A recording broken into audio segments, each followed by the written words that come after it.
Oke, cek cek cek. Oke, assalamualaikum warahmatullahi wabarakatuh. Waalaikumsalam warahmatullahi wabarakatuh. Mas Aziz.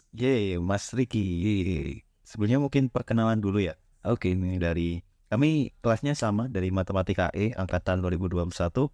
Sini saya Ais Putra Setiawan. Oke, dan saya sendiri di sini Ahmad Riki Ghazali. You can call me Riki. Kali ini kita bakal bahas apa nih, Mas Riki? Kebetulan di sini kita akan membahas PBO, pemrograman berbasis orientasi, Mas Aziz. Oke, dari Mas Riki sendiri udah tahu belum nih PBO itu sebenarnya apa sih? PBO itu aku taunya itu kayak suatu program gitu ya, Mas Aziz, tapi yang kita itu kayak numpuk-numpuk program itu loh. Jadi kayak banyak sekali program, kemudian nanti ada satu perintah gitu di tengah-tengah yang menjalankan program itu gitu. Nah, Mas Aziz sendiri gimana menurut Mas Aziz? Kalau dari aku sendiri gitu, ya sama sih kayak Mas Riki gitu. Kita bikin suatu program dengan cara menumpuk-numpuk objek yang objeknya itu punya tugas masing-masing gitu. Biasanya kalau kita udah belajar nanti ada kelas-kelasnya gitu Mas Riki. Nah, di kelas-kelasnya itu memiliki perannya masing-masing gitu. Betul. Gitu. Nah, terus juga di PBU ini ada tiga jenis. Ada functional programming, procedural programming, sama object oriented programming. Iya. Yang biasa kita pakai itu yang object oriented programming. Iya. Di sini ada banyak bahasa pemrograman yang dipakai, mulai dari Java, C++, dan Python. Dan tentunya masih banyak lagi di luar sana dong yang kita nggak tahu gitu. Iya, betul sekali. Oke, ke next pertanyaan nih dari Mas Riki. Kalau menurut Mas Riki itu dibandingin dengan pemrograman biasa itu bedanya apa sih PBU? Nah, kalau menurut dari aku sendiri sih, pemrograman biasa itu kan kayak nulis langkah per langkah gitu ya. Jadi kayak satu halaman kita nulis full terus gitu, nulis sampai banyak gitu. Kemudian di-run, dijalankan lah jadilah suatu program. Tapi kalau PBO itu lebih kayak seperti yang dijelaskan, seperti bikin Lego. Ada banyak-banyak piece, kemudian kita tumpuk, kemudian akan menjadi suatu kesatuan yang utuh dan akan menjalankan program tersebut. Seperti itu. Oh, jadi bedanya kalau pemrograman biasa itu kayak nulis langkah gitu ya Mas. Kalau di PBO kita semacam bikin Lego gitu. Ya gitulah intinya, semudahnya yang dimengerti seperti itu, Mas Aziz. Oke. Tapi untuk bahasa pemrograman sendiri yang dipakai sama ya dari pemrograman biasa sama PBO?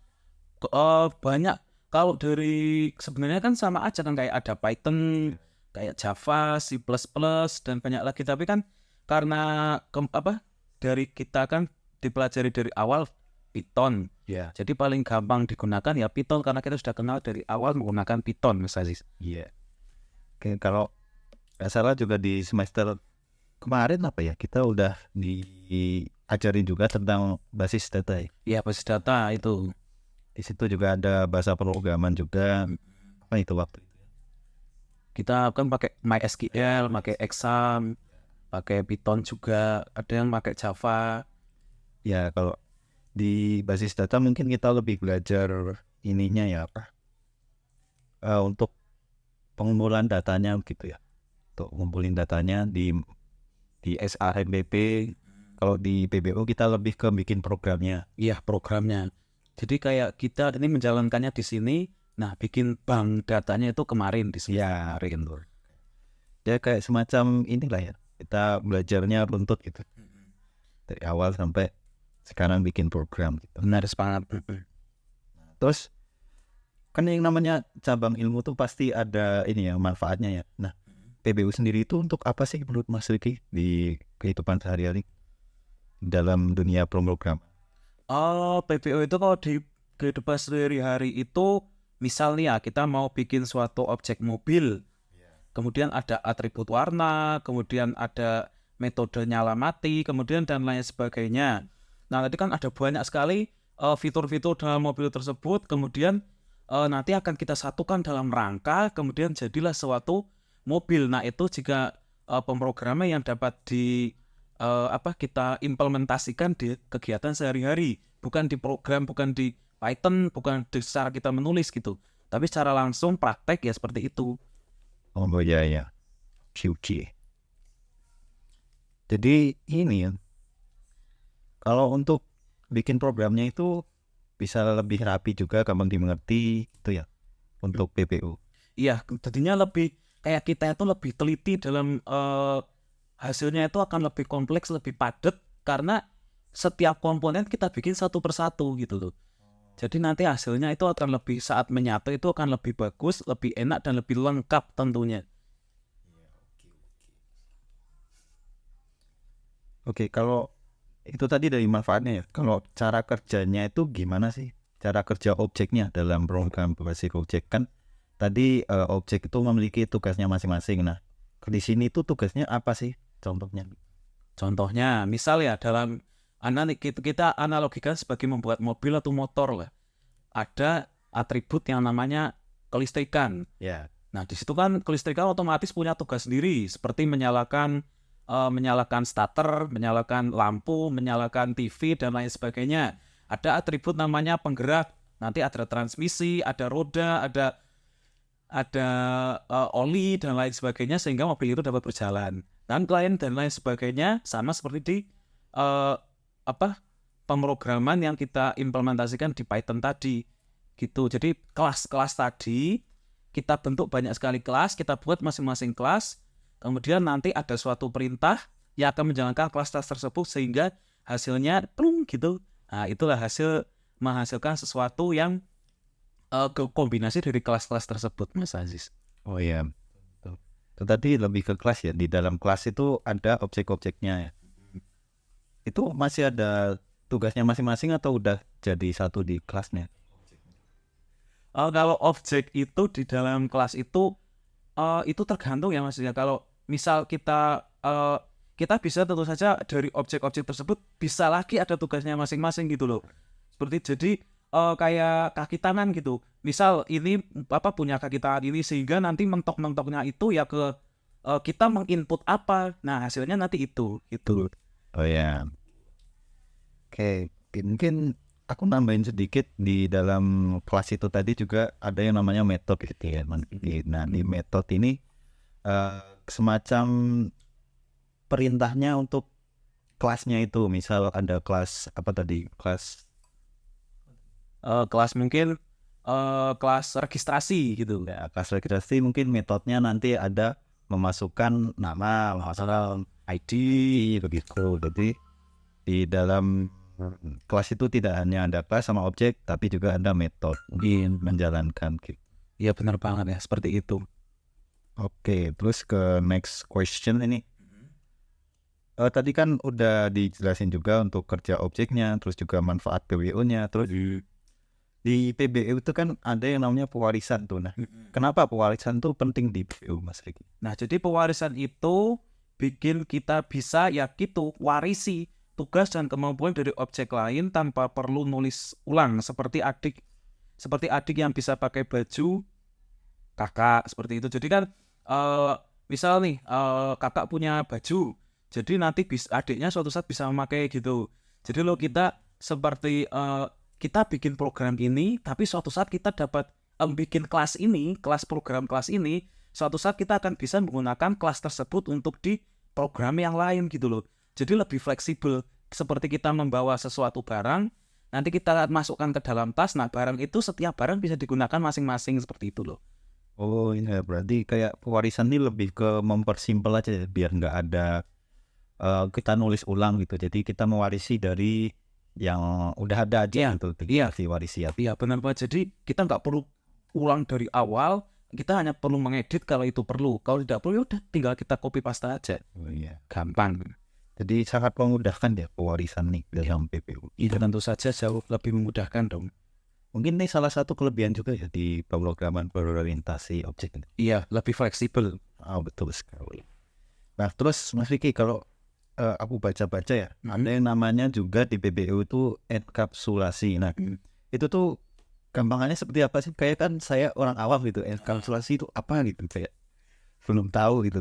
Kalau bahasa gampangnya itu gimana gitu. Nah kalau kita analogikan enkapsulasi itu seperti bungkus kado Mas Aziz ya. Oh, iya. Jadi ada data, kemudian cara kerja objek, dikunci rapat di dalam kelasnya, biar nggak bisa diotak-atik sembarangan gitu loh.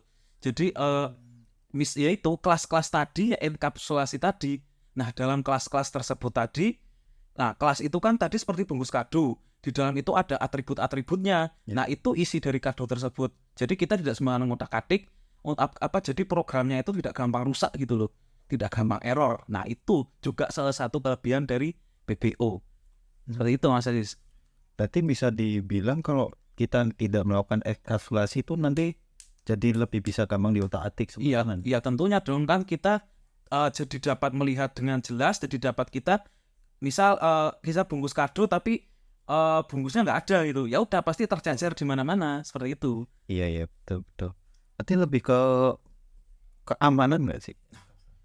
Sih bisa juga disebut mungkin sebagai wadah gitu ya, wadah yang mengamankan suatu atribut-atribut dalam kelas-kelas tersebut gitu loh. Jadi lebih secure. Oke. Sangatlah ini ya teman-teman, kita di PBU itu tidak sembarang membuat program tapi juga kita melakukan enkapsulasi berupa yang mengamankan programnya itu. Ya benar banget dong, tentunya biar lebih aman, bisa digunakan dalam jangka panjang, kemudian dapat kita edit, dapat kita tambahkan, dan dapat kita kurangi. Seperti itu Mas Aziz. Oh iya. Oke. Selanjutnya setelah enkapsulasi itu saya juga ada baca itu ada namanya polimorfisme ya. Nah itu apa itu? Apa polimorfisme itu? Nah, ada contohnya juga nggak sih? Kalau polimorfisme itu ibaratkan kalau di dunia nyata itu seperti superhero, Mas Aziz. Jadi superhero itu punya banyak kekuatan. Misalnya objek kendaraan bisa kita nyalamati, tetapi pesawat juga bisa terbang. Seperti itu Mas Aziz. Kendaraan bisa nyala mati, kalau pesawat juga bisa terbang. Iya. Seperti jadi eh kayak misalnya ya itu tadi pesawat kan termasuk kendaraan gitu ya. Tentunya pesawat bisa nyala mati gitu. Tapi tidak hanya itu kekuatan dari pesawat, dia bisa terbang, kemudian dia itu bisa ada suatu kelas yang nanti akan menentukan dia bisa memecah udara dan lain sebagainya ya, sama seperti objek kelas-kelas tadi yang di PBO tadi. Jadi polimorfisme itu nanti akan menyatukan semuanya. Jadi setiap itu nanti akan setiap kelas-kelas tadi tersebut akan menjadi satu dan seperti superhero itu. Jadi akan menjadi multitasking itulah. Akhirnya dari tas yang satu dijadiin satu. Nah, akhirnya banyak tas-tas di situ akhirnya bisa menjadi sebuah kayak ya seperti pesawat tadi, bisa mati, nyala, bisa terbang, bisa mendarat, seperti itu loh Mas Aziz. Oh iya, makanya diasumsikan seperti memiliki banyak kekuatan itu tadi ya. Ya, superhero tadi. Oke. Uh, Sangat bagus ya contoh yang digunakan. yes. Terus untuk tadi kan manfaatnya udah ya sebenarnya. Nah, kalau dari diri kita sendiri itu yang bisa kita dapat apa sih dari pemrograman basis objek? Tentunya pemrograman yang kita dapatkan jauh lebih rapi, lebih mudah dimengerti ya, karena setiap kelas tadi kita pisah-pisah, jadi kita lebih dapat mengamati satu persatu, dan kemudian bisa dipakai berulang kali tanpa repot untuk membuat lagi. Bahkan bisa diberikan kepada orang lain, dan kita hanya memberikan informasi sedikit pun orang lain itu bisa menggunakannya, seperti itu Mas Aziz. Oh iya, tapi kalau kita memberikannya masih terenkapsulasi tadi, apakah kita harus memberi sesuatu agar dia bisa membuka itu? Ya wajib dong. Seperti itu tadi yang polimorfisnya itu. Jadi kuncinya itu apa buat membuka kado tersebut tadi loh. Jadi bagaimana kode tersebut tersambung ke kode miliknya. Seperti itu. Berarti kalau misal kita pengen bisa pakai program itu, kita harus punya kodenya untuk membuka itu tadi. Iya, harus ada penyambungnya antara tadi yang superhero tadi itu yang polimorfisme itu, sehingga tersambung ke kelas yang dipinjam ya kita pinjami tadi ke polimorfisme yang dimiliki orang tersebut, seperti itu. Oke. Oh ya, tadi sempat nyinggung enkapsulasi lagi. Nah, kalau enkapsulasi itu buat apa sih kita harus paham? kapsul ya. Kapsul itu menutup sesuatu yang kayak obat itu kan ada kapsulnya. Di dalamnya itu ada banyak sekali obat-obatan kayak ya penurun demam, penurun batuk, menghilangkan pusing, sama kayak enkapsulasi, bikin datanya aman, nggak bisa digangguin dari luar, dan tentunya penting ngejaga keamanan dan kendala dari program tersebut dong, tentunya itu. Oke. Berarti sangat ini ya. Kita tuh emang harus paham enkapsulasi ya. Paham, itu adalah kulit atau wadah dari program tersebut sehingga datanya itu lebih mudah untuk dipahami, untuk di otak-atik tadi Mas Aziz. Jadi lebih gampang kita menggunakannya. Oh ya, betul sekali. Tentunya juga buat menjaga keamanan dan kendala program juga ya. Iya, tentunya dong. Oke, nah tadi udah dijelasin banyak ya, mulai dari pengertian, terus dari jenis-jenis, terus ada enkapsulasi, polimorfisme, seperti itu. Nah, kalau kita pemula nih, misal aku pengen belajar PBU gitu, nah kita harus mulai dari mana nih Mas Riki? Oke, kalau tips dari saya sendiri, mulailah dengan objek-objek yang sederhana. Dan biasakan diri dengan konsep-konsep dasarnya. Jadi kita pelajari dulu dari objek-objek yang sederhana, kita bikin kecil-kecilan dulu program-programnya. Kemudian kita satukan, kemudian kalau bisa berjalan, bisa kita mengupgrade objek-objek sederhana tadi jadi objek yang lebih kompleks lagi. Sehingga nanti lama-kelamaan kita akan membuat program yang kompleks, besar, dan dapat menjalankan sesuatu yang tentunya lebih besar juga dong. Dan dengan demikian, jangan terburu-buru juga. Jadi jangan melihat orang-orang yang di sana yang sudah besar-besar tadi, oh mereka jago-jago ngoding, tapi kok kita ya jangan. Kita mulai pikirkan diri kita sendiri. Nah kemudian kita mulai dari awal-awal hingga akhirnya tertumpuk ilmu kita, dan kita bisa membuat program yang kompleks dan dapat digunakan oleh banyak orang. Dah gitu dulu, dan jangan terlalu mikirin teorinya. Dah tinggal mulai aja, eksekusi selesai, bet. Nah kalau udah bisa, berani, nanti akan banyak ide-ide yang masuk dengan berjalannya ilmu pengetahuan yang masuk ke kepalanya Mas Aziz gitu. Oh iya, berarti kalau kita pengen belajar PBU itu intinya praktek ya kan? Praktek disik pokoknya. Oh iya, praktek dhisik ini ya. Karena percuma juga ya Mas Diki ya, kalau cuman teori tapi nggak pernah praktek, kita nggak tahu kita bakal salah di mana, kita bakal nggak tahu ilmu pastinya tuh di saat kita menggunakan tuh bagaimana gitu ya. Iya, seperti saat kita run suatu program nih, saat di teori rasanya kita benar sudah, tapi saat kita run tapi programnya malah rusak. Ternyata ada salah titik, ada salah sama dengan, ada salah spasi. Nah itu yang namanya pengalaman Mas Aziz. Oh iya. Kayak di pemrograman sendiri emang gitu ya. Emang salah spasi aja bisa salah. Iya itu. Mikirnya berjam-jam salahnya di spasi doang dulu. Iya, di spasi atau enggak hurufnya bukan huruf besar tapi huruf kecil. Tipe itu anjing. Oke.